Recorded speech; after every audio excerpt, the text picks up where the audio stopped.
Good afternoon. Our discussion post this week is on the American Historical Imprints database. We had to find 3 sources from it and discuss them and the methodology.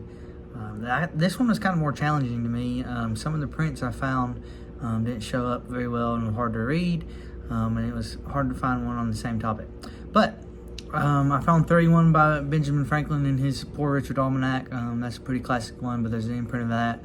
One from Nathan Morton discussing New England, and the most memorable and remarkable passages of the providence of God, so, typical colonial New England having to deal with God. And then the third one was the journal from the House of Burgesses in Virginia from 1748. So when searching the American Historical Imprints database, I mainly found 3 different types of imprints. The first would be religious documents. This is where we get our New England one from. And this is kind of an obvious one to find, because during that point in time, the church was one of the best historical records keepers, really for a lot of time in history, but especially in the colonial New England. So that one, was kind of obvious, and I found that one pretty quick.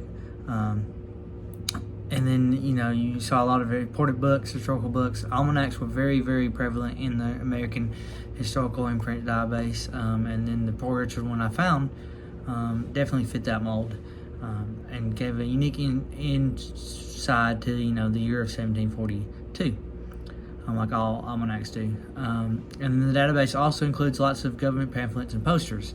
Logically, the imprint databases are filled with items that would have been mass circulated. Therefore, you're going to look at government pamphlets, things the government are going to circulate, and you're going to look at things that religious groups are going to circulate too during that time period. It is also filled with documents from organizations like churches and the government because of their care and skill in record keeping. So not only are they producing more of these documents, they're also going to have a greater care in preserving them.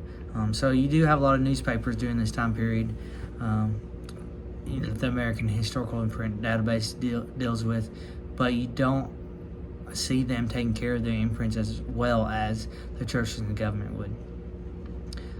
So that's typically what I found in it. And my 3 sources represents that. We have a popular book or popular publication in the Poor Richard Almanac. We have a religious document posted in New England.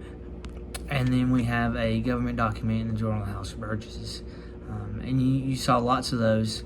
And I try to look up, the same topic, but that proved difficult. So I found 3 sources, detailing really the 3 main types of sources you're going to find in the imprint database. And you can probably find more, but that's what I found. It was one of the more difficult searches, finding good documents that are good, that we can use as a source, and that kind of fits a theme. Clearly my theme was the 3 different main documents that you can find in this database. Thank you.